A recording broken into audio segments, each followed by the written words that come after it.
Hello everyone, I am Suhani. Welcome to my YouTube channel बायोबी, जहां हम पढ़ेंगे बायोलॉजी। और आज हम पढ़ने वाले हैं क्लास 11th का चैप्टर जिसका नेम है केमिकल कोऑर्डिनेशन एंड इंटीग्रेशन। ये क्लास 11th की जो लास्ट यूनिट है जिसका नेम है ह्यूमन फिजियोलॉजी, उसका ये लास्ट चैप्टर है। इस चैप्टर के बाद हमारी ह्यूमन फिजियोलॉजी पूरी कंप्लीट हो जाएगी। ठीक है, तो चैप्टर स्टार्ट करने से पहले हम देख लेते हैं इस चैप्टर में हमें कितने टॉपिक्स दिए हुए हैं। इस चैप्टर में हमें टोटल 4 टॉपिक्स दिए हुए, जिसमें हम पहले टॉपिक में हम पढ़ेंगे एंडोक्राइन ग्लैंड्स एंड हार्मोन्स के बारे में। सेकेंड हम पढ़ेंगे ह्यूमन एंडोक्राइन सिस्टम के बारे में।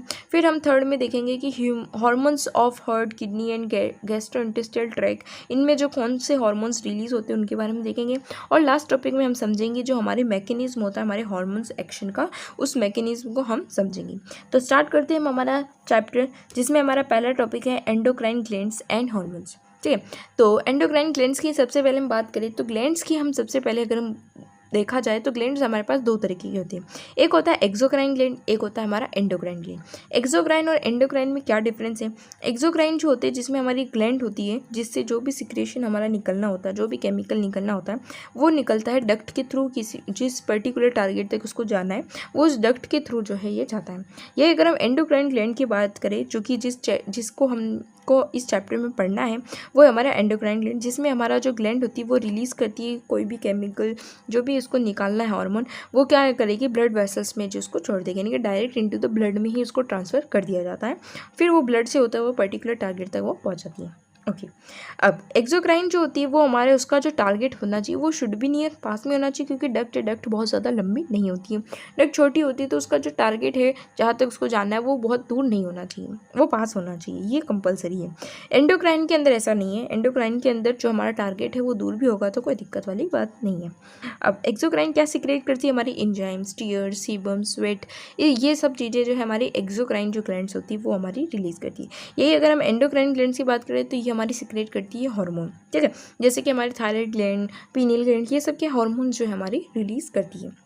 अब ये तो था हमारा एक्सोक्राइन और ये था हमारा एंडोक्राइन। अब इससे एक चीज़ और आती है, वो है हमारी हेट्रोक्राइन ग्लैंड्स। हेट्रोक्राइन ग्लैंड्स यानी कि जिसमें एक्सोक्राइन वाली प्रॉपर्टी भी हो, एंडोक्राइन वाली प्रॉपर्टी भी हो, यानी कि वो एंजाइम भी रिलीज़ करे और वो हार्मोन भी रिलीज़ करे। तो ऐसे के एग्जांपल्स कौन होते हैं? हमारे पेनक्रियास और हमारे गोनाड्स। गोनाड्स यानी कि जो हमारी टेस्टिस और ओवरी होती है, और हमारे पेनक्रियास जो होते हैं, ये जो होते हैं हमारे क्या करते हैं, हमारे एंजाइम भी रिलीज़ करते हैं, साथ में ये हमारे हार्मोन भी रिलीज़ करती हैं। ठीक है, तो ये दोनों तरीके से हमारे वर्क करते हैं। ओके, तो ये तो था हमारा एंडोक्राइन ग्लैंड्स के बारे में हम समझ लिया। अब आता है हमारा हार्मोन्स। हार्मोन्स की बात करें तो हार्मोन्स के लिए हमको एनसीईआरटी में एक ब्यूटीफुल सी डेफिनेशन दी हुई है।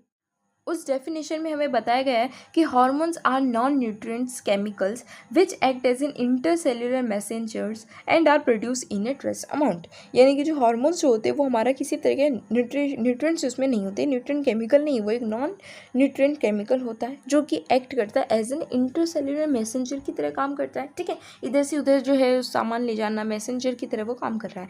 और ये हमारे बाल्टी भर के जो है निकलता नहीं है, ये हमारा बिल्कुल ट्रेस अमाउंट में ही हमको देखने को मिलता है। ठीक है, तो हार्मोन्स के बारे में हमने क्या जाना? बायोजेनिक केमिकल होता है, नॉन न्यूट्रिएंट्स होते हैं, प्रोड्यूस ट्रेस अमाउंट में ये निकलेगा और केमिकली मैसेंजर की तरह काम करेगा, और एज ए इंटरसेलुलर मैसेंजर भी हम उसको कह सकते हैं। अब अगर हम फर्स्ट हार्मोन की बात करें तो फर्स्ट जो हार्मोन था हमारा, जिसका नेम था हमारा सिक्रेटिन, जो कि हमारा निकाला था बेकर्स एंड हमारा स्टार्लिंग जो थे उन्होंने ये इसको ही खोज की थी। अब ये हार्मोन जो होते हैं ये 2 तरीके से वर्क करते हैं, पॉजिटिव और नेगेटिव। पॉजिटिव जिसमें हमारा एक्साइटेटरी जैसे काम करेगा, और सेकेंड हमारा इनहिबिटरी यानी कि रोकने का काम करेगा। ओके, तो इसी के साथ हमारा जो फर्स्ट जो हमारा टॉपिक था एंडोक्राइन ग्लैंड्स एंड हार्मोन्स, इन दोनों के बारे में हमने यहाँ पढ़ लिया।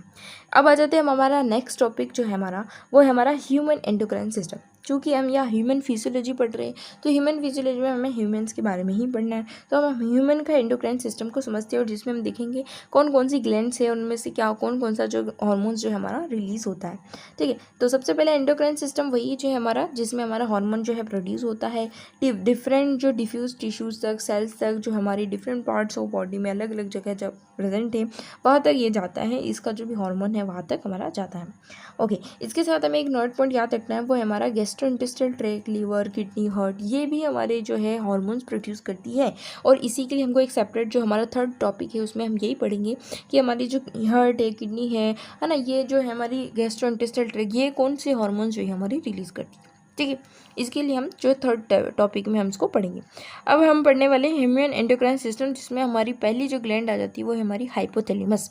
तो हाइपोथैलेमस की अगर हम बात करें, जो कि फ्लोर ऑफ एन डिसेफेलोन के वहाँ पर हमारी होती है, इसके पास न्यूरोसिक्रेटरी सेल्स होती है और ये लिंक होती है between the neurons and the endocrines के बीच में ये हमारी देखने को मिलती है। अब ये जो हार्मोन्स होते हैं ना, जो कि हमारे हाइपोथैलेमस से निकलते हैं, ये रेगुलेट करते हैं synthesis and secretion of pituitary hormones. और however the hormones produce by the hypothalamus are two types, यानी कि ये जो होते हैं हार्मोन्स, ये दो तरह के होते हैं। एक होता है हमारा रिलीजिंग हार्मोन, जो कि स्टिमुलेट करेगा सिक्रीशन ऑफ पिट्यूटरी हार्मोन्स को। पिट्यूटरी के हार्मोन्स को जो है स्टिमुलेट करेगा वो होगा हमारा हाइपोथैलेमस से होगा, जो कि रिलीजिंग हार्मोन निकलेगा। और एक होता है हमारा इनहिबिटिंग हार्मोन, जो निकालता है, जो कि क्या करेगा, इनहिबिट करेगा, यानी कि रोकेगा किसकी सिक्रीशन को, हमारी पिट्यूटरी हार्मोन्स के सिक्रीशन को ये रोकेगा। फॉर एग्जांपल अगर हम हाइपोथैलेमिक हार्मोन की बात करें, जिसको हम गोनाडोट्रोपिन रिलीजिंग हार्मोन कहते हैं, जो कि स्टिमुलेट करता है हमारे किसको, पिट्यूटरी सिंथेसिस को। यही अगर हम दूसरी तरफ देखें, जो हमारा होता है सोमेटोस्टेटिन जो होता है, जो कि हमारे हाइपोथैलेमस से निकलता है, जो कि इनहिबिट करेगा, यानी कि रोकेगा the release of growth hormone, जो है उसको रोकने का काम होता है फ्रॉम द पिट्यूटरी, जो कि पिट्यूटरी से निकल रहा है। ठीक है, तो पिट्यूटरी के जो हार्मोन निकलेगा नहीं निकलेगा, उसको स्टिमुलेट और उसको रोकना, इनहिबिट करने का जो काम है वो हमारे मेनली इस हाइपोथैलेमस का काम होता है। Okay, this hormones originated in the hypothalamic neurons pass through the axons and are release from their nerve ending, से उसको रिलीज कर दिया जाएगा और this hormones reach the pituitary gland में ये पहुंचेगा। यानी कि जो हमारे हाइपोथैलेमिक जो न्यूरॉन्स है वहाँ से हमारे थ्रू द एक्सोन से होता हुआ चला जाएगा, कहाँ पर, हमारे नर्व एंडिंग तक चला जाएगा। फिर ये जो हार्मोन्स है वो हमारे पिट्यूटरी ग्लैंड्स तक हमारे पहुंच जाएंगे थ्रू द किसके थ्रू, पोर्टल सर्कुलेटरी सिस्टम के थ्रू ये हमारे पहुंच जाएंगे। ठीक है, तो ये मेन है हमारा पोर्टल सर्कुलेटरी सिस्टम। क्या है, तो पोर्टल सर्कुलेटरी सिस्टम, जिसमें हमारा हाइपोथैलेमिक न्यूरॉन से हमारे जो हार्मोन्स है जो कि ओरिजिनेट हुए हैं वो हमारे पास होंगे एक्सोन से, through the axon nerve ending तक जाएंगे, नर्व एंडिंग से होते हुए चले जाएंगे हमारे पिट्यूटरी ग्लैंड में। ये हमारा पोर्टल सर्कुलेटरी सिस्टम में आता है और रेगुलेट करेंगे the function of anterior pituitary को। और the posterior pituitary is under direct neural regulation of the hypothalamus. और जो हमारा पोस्टीरियर पिट्यूटरी होता है, ठीक है, ये तो रेगुलेट कर दिया हमारा एंटीरियर पिट्यूटरी को, लेकिन जो हमारा पोस्टीरियर पिट्यूटरी है वो एकदम डायरेक्ट जो हमारा न्यूरल रेगुलेशन होता है हमारा किसका, ऑफ द हाइपोथैलेमस।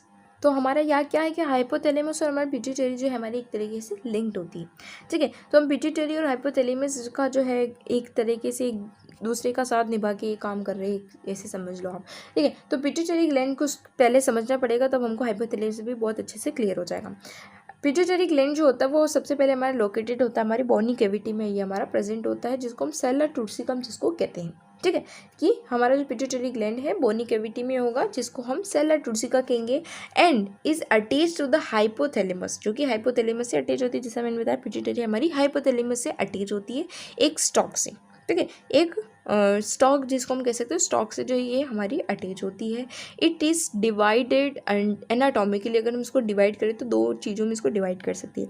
एक होता है हमारा एडिनोहाइफोसिस और एक होता है हमारा न्यूरोहाइफोसिस, में हम इसको डिवाइड कर सकें। अब अगर एडिनोहाइफोसिस की बात करें तो इसमें 2 पोर्शंस होते हैं, पार्स डिस्टल और हमारा पार्स मीडिया। क्या होता है, एक पार्स डिस्टल होता है, एक पार्स मीडिया होता है। ठीक है, और हम न्यूरोहाइफोसिस की बात करें उसमें हमारा क्या होता है, पार्स नर्वस के अंदर हमारा पार्ट होता है। ठीक है, तो सबसे पहले हमने क्या पढ़ा, जो पिट्यूटरी है जिससे हमारे हाइपोथैलेमस एक स्टॉक से जिसमें अटैच होती है। अगर उसको हम एनाटॉमिकली देखें तो उसमें 2 चीज़ें आती है, एक होता है हमारा एडिनोहाइफोसिस, एक होता है हमारा न्यूरोहाइफोसिस। एडिनोहाइफोसिस में भी 2 पोर्शंस होते हैं, पार्ट डिस्टल्स और हमारा पार्स इंटीमीडिया, और हमारे न्यूरोहाइफोसिस में होता है हमारा पार्स नर्वसा। अब पार्स डिस्टल जो होता है पिट्यूटरी का, जो कि कॉमनली जिसको हम एंटीरियर पिट्यूटरी जिसको हम कहेंगे, जो हमारा पार्स डिस्टल वाला जो पार्ट है उसको हम क्या कहेंगे, एंटीरियर पिट्यूटरी, जिसको हम क्या कहेंगे बोलेंगे, जो कि प्रोड्यूस करता है हमारे growth hormone, prolactin hormone, thyroid stimulating hormone, TSH, ACTH, है ना, adrenocorticotropic hormone, luteinizing hormone, follicle stimulating hormones. ये सारे हार्मोन्स निकालने का काम किसका होता है, हमारे इसी एंटीरियर पिट्यूटरी। और ये एंटीरियर पिट्यूटरी किसका पार्ट है, हमारे पार्स डिस्टल का जो है हमारे पार्ट होता है। और पार्स डिस्टल किसका पार्ट है, हमारा एडिनोहाइफोसिस का पार्ट है। और एडिनोहाइफोसिस किसका पार्ट है, जिसमें हमने देखा था पिट्यूटरी जिस स्टॉक से हाइपोथैलेमस से अटैच थी, उस स्टॉक को हमने एक तरीके से जो है एनाटॉमिकली डिवाइड कर दिया था एडिनोहाइफोसिस और हमारा न्यूरोहाइफोसिस के अंदर। ओके, इसके बाद कि जो हमारा पार्स इंटरमीडिया जो होता है हमारा ना, वो हमारा ऑलमोस्ट मर्ज होता है हमारा पास डिस्टल से, एकदम मर्ज ही होता है वो, ठीक है, एकदम लगभग वो मर्ज ही होता है।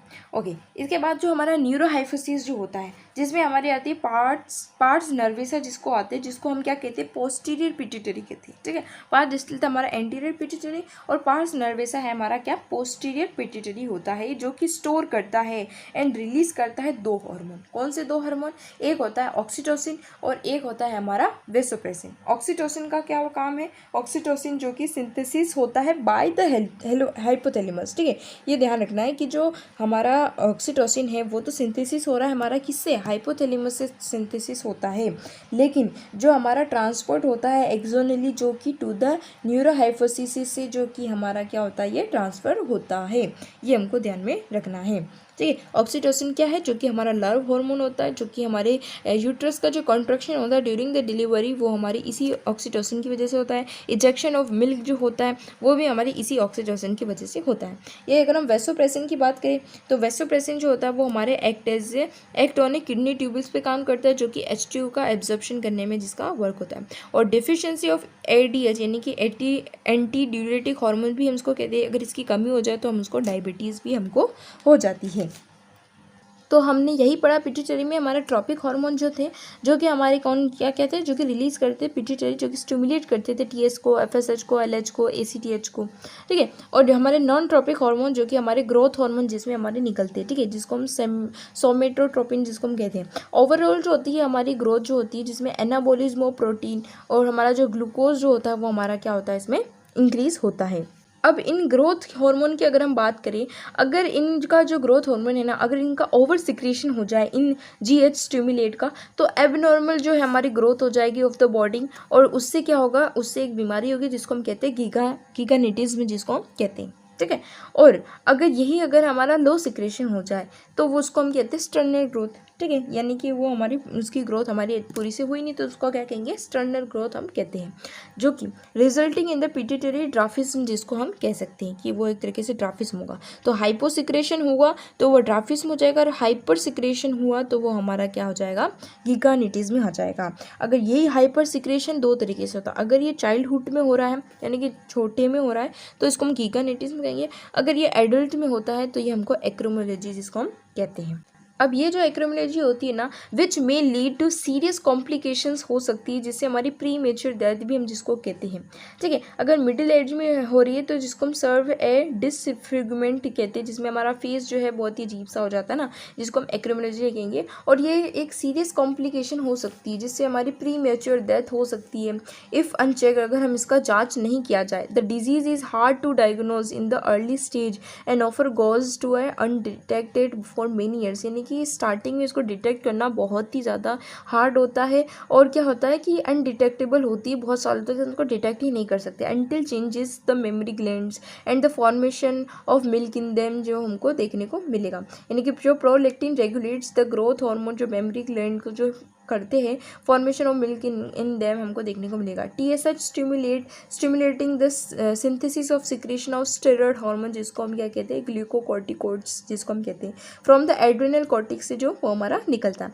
फिर हमारा LH और FSH जो कि स्टिमुलेट करता है हमारे किसको, हमारे गोनेडल एक्टिविटीज़ है ना, है जिसको हम गोनाडोट्रोपिन्स कहते हैं।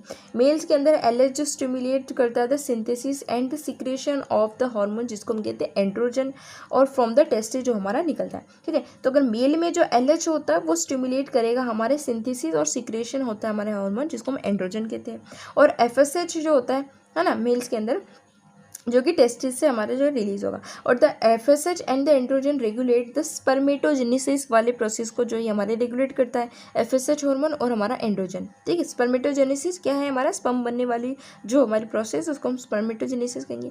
यही अगर हम फीमेल की बात करें तो हमारा LH जो होगा वो हमारा इंड्यूस करेगा ओव्यूलेशन को ऑफ फुल्ली मेच्योर फॉलिकल्स को in the maintenance of the corpus luteum. ये सब क्या है, ये हम हमारे ह्यूमन रिप्रोडक्शन वाले चैप्टर में हम अच्छे से पढ़ चुके हैं।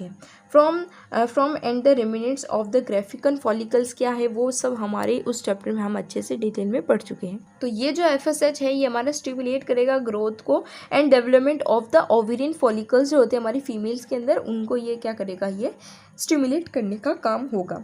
फिर होता है हमारा MSH जो कि हमारे एक्ट करता है, जिसको हम कहते हैं मेलेनोसाइट्स की तरह हमारा जो है वर्क करता है, जिसको हम कहते हैं MSH, जिसको हम कहेंगे मेलेनोसाइट्स, जो हमारा स्टिमुलेटिंग जो हमारा हार्मोन होता है। इसके बाद जो है हम ऑक्सीटोसिन के बाद में पढ़ चुके हैं। इस मेलेनोसाइट में क्या है वो हमको ध्यान रखना, पिगमेंटेशन ऑफ द स्किन जो है हमारे को इसी से देखने को मिलती है। अगर मेलेनोसाइट ज़्यादा हमारा रिलीज़ होगा तो हमारी जो स्किन का जो टोन होगा वो हमारा डार्क होगा। अगर मेलेनोसाइट कम रिलीज़ हो रहे तो हमारी जो स्किन का टोन होगा वो हमारा लाइट होगा।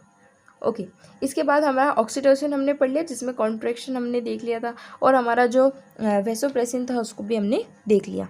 इसके बाद नेक्स्ट आ जाते हैं हमारी थायराइड ग्लैंड पे। थायराइड ग्लैंड की बात करें तो ये हमारा लार्जेस्ट एंडोक्राइन ग्लैंड जो होता है वो हमारा थायराइड ग्लैंड ही होता है। ये थायराइड ग्लैंड जो होते हैं कंपोज्ड होते हैं 2 lobes which are located on either side of trachea. Trachea के जो आइदर साइड्स होते हैं वहाँ प्रेजेंट होंगे।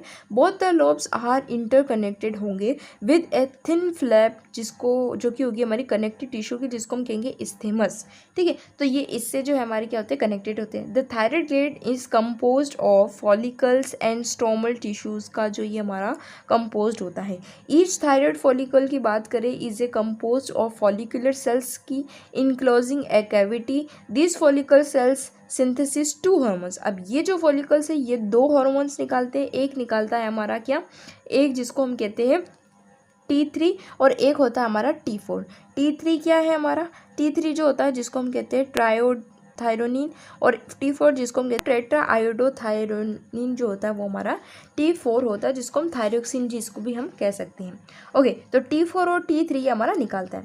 अब iodine is the essential for the normal rate of hormone synthesis in the thyroid, यानी कि थायराइड में जो हमारा हार्मोन निकल रहा है उसकी जो है रेगुलेशन के लिए ना ढंग से वो निकले सिंथेसिस को, उसके लिए हमारा आयरन जो है बहुत ही ज़्यादा ज़रूरी होता है। अब deficiency of iron in our diet resulting in A hypothyroidism हमको हो जाएगा। अगर हमारे खाने में हाइपर जो है आयरन की अगर कमी है तो हमें होगा क्या, हाइपोथायराइडिज्म वाली बीमारी होगी, जिसमें हमारे को ग्रेवियस डिजीज हमको देखने को मिलेगी।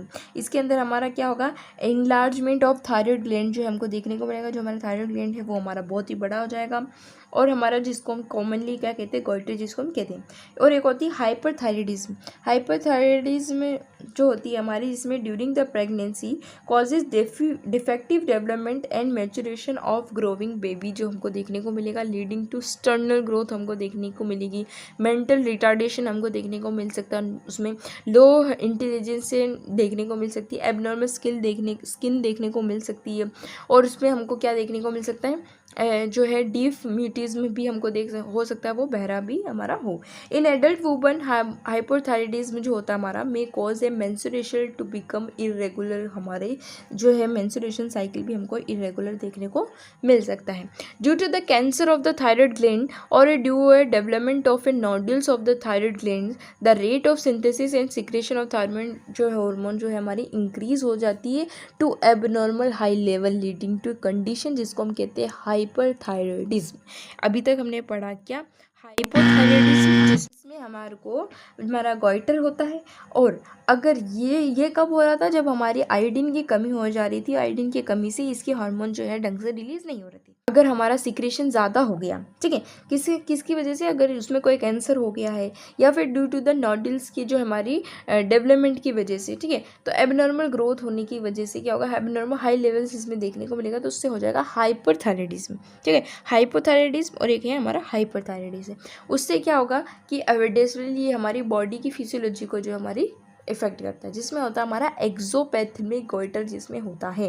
ठीक है, सिर्फ गोइटर हो रहा था हमारा हाइपोथायराइडिज्म में, और एक्सपोथैलेमिक गोइटर होगा हमारे हाइपरथायराइडिज्म में, हाइपर वाला ही है। ठीक है, characterize by enlargement of thyroid gland, जिसमें हमारा जो एनलार्जमेंट होगा थायराइड ग्लैंड देखने को मिलेगा।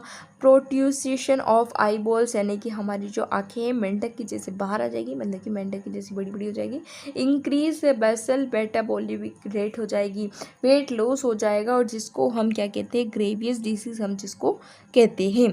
ठीक है, जिसमें हमारा ऑटो इम्यून थायरोक्सिन हमारा ज़्यादा हो गया है, BMR ज़्यादा हो जाएगी, हम बहुत पतले हो जाएंगे। ठीक है, तो ये सब होता है हमारा किसमें, हाइपरथायराइडिज्म में हमको देखने को मिलता है, जिसको हम ग्रेवियस डिजीज भी हम किसको कहते हैं। This hormones also support the process of red blood cells formation को भी ये इफेक्ट हमारी करेगी। थायराइड ग्लैंड ऑल्सो सीक्रेट्स ए प्रोटीन, एक प्रोटीन और निकालता है जो कि जिसको हम क्या कहते हैं, थायरोकैल्सिटोनिन। ठीक है। थायरोकेल्सिटोनिन जिसको हम कहते हैं TCT, ये भी हमारे एक तरीके का प्रोटीन जो है हमारा प्रोटीन हार्मोन जो है हमारा सीक्रेट करती है, जो कि रेगुलेट करती है हमारे ब्लड कैल्शियम को लेवल को। हमारे ब्लड में जो कैल्शियम लेवल है उसको रेगुलेट करने का काम हमारा इसका होता है। ओके, इसके बाद आ जाते हैं हम नेक्स्ट जो है हमारी ग्लैंड, वो है हमारी पैराथायरॉयड ग्लैंड। पैराथायरॉयड ग्लैंड की बात करें अगर ह्यूमंस में, तो 4 पैराथायरॉयड ग्लैंड्स हमारी प्रेजेंट होती है back side of the thyroid gland. Thyroid gland के पीछे की तरफ 4 हमको पैराथायरॉयड ग्लैंड्स देखने को मिलेगी, जो 1 पेयर ईच इन 2 लोब्स हमको देखने को मिलेंगे ऑफ द थायरॉयड ग्लैंड के। The parathyroid gland secrets A peptide hormone release करती है, जिसको हम क्या कहते हैं, पैराथायरॉयड हार्मोन जिसको हम कहते हैं। द सिक्रेशन ऑफ PTH यानी कि जो हमारा पैराथायरॉयड हार्मोन रेगुलेट करता है हमारे कैल्शियम लेवल को। कैल्शियम आइंस जो हमारा होता है ना, circulating levels of calcium ions, उनको रेगुलेट करने का काम होता है इस PTH का, पैराथायरॉयड हार्मोन का। पैराथायरॉयड हार्मोन जो होता है increase the CA2 level in the blood के अंदर हमारे बढ़ा देता है, जो कि एक्ट ऑन बोन्स के ऊपर है ना, stimulate the process of bone resorption जो हमारे होता है ना बोन्स के अंदर, बहुत ही हमारे लिए बहुत ही ज़्यादा ज़रूरत होता है। ओके, अब in it is thus clear that the PTH is a hypercalcemic hormone होता है हमारा।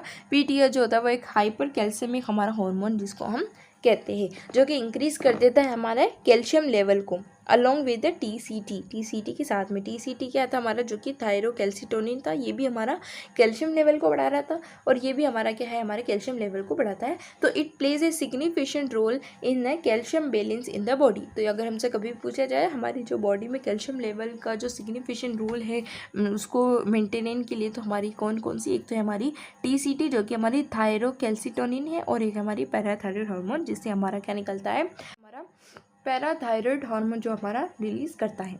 ओके, तो पैराथायरॉयड और हमारा TCT जो है हमारा ना, पैराथायरॉयड और हमारा TCT यानी कि थायरोकेल्सिटोनिन, इन दोनों में जो है डिफरेंस क्या है। पैराथायरॉयड जो है वो हमारे कैल्शियम लेवल को बढ़ाता है, ठीक है। मेंटेनेंस का काम तो दोनों का ही है, लेकिन कौन बढ़ाएगा कौन कम करेगा ना, हमेशा बढ़ी हुई रहना भी सही नहीं है, हम कभी कभी कम भी करना पड़ेगा ना। तो पैराथायरॉयड जो है वो हमारे कैल्शियम लेवल को बढ़ाता है, लेकिन TCT जो होता है वो कैल्शियम लेवल को कम करता है। ब्लड के अंदर कैल्शियम लेवल को क्या करेगा, ये कम करता है, ठीक है। रीअब्जॉर्प्शन ऑफ बोन जो है हमारे पैराथायरॉयड में होता है। मिनरलाइजेशन ऑफ बोन हमको TCT में देखने को मिलेगा। Reabsorption of calcium ion from the kidney ये हमारा पैराथायरॉयड में होगा, और ऑस्टियोलास्टिक एक्टिविटी जो हमारी कम होगी वो हमारी TCT में होगी। Absorption of calcium ion from the intestine से निकालना, एब्जॉर्प्शन होना ये हमारा पैराथायरॉयड का काम है, और इंक्रीज करना एक्सक्रिएशन ऑफ CA जो हमारे आयंस होते हैं वो हमारा TCT में हमको देखने को मिलेगा। अगर हमको हाइपोसिक्रेशन देखने को मिलेगा PTH का, तो हमारे जो ब्लड में कैल्शियम लेवल क्या हो जाएगा, कमी हो जाएगी। और अगर हमको हाइपर सिक्रेशन देखने को मिलेगा तो हमारे ब्लड में जो कैल्शियम लेवल है वो हमारा ज़्यादा हो जाएगा। अगर हमारे ब्लड में कैल्शियम लेवल कम हो गया तो हमको हो जाएगी पैराथायरॉयड टेटनी हो जाएगी। और अगर हमारा हाइपर सिक्रेशन हो जाएगा तो हमारा क्या होगा, ऑस्टियोपोरोसिस वाली हमको बीमारी देखने को मिलेगी। इसके बाद नेक्स्ट ग्लैंड आ जाती है हमारी थाइमस।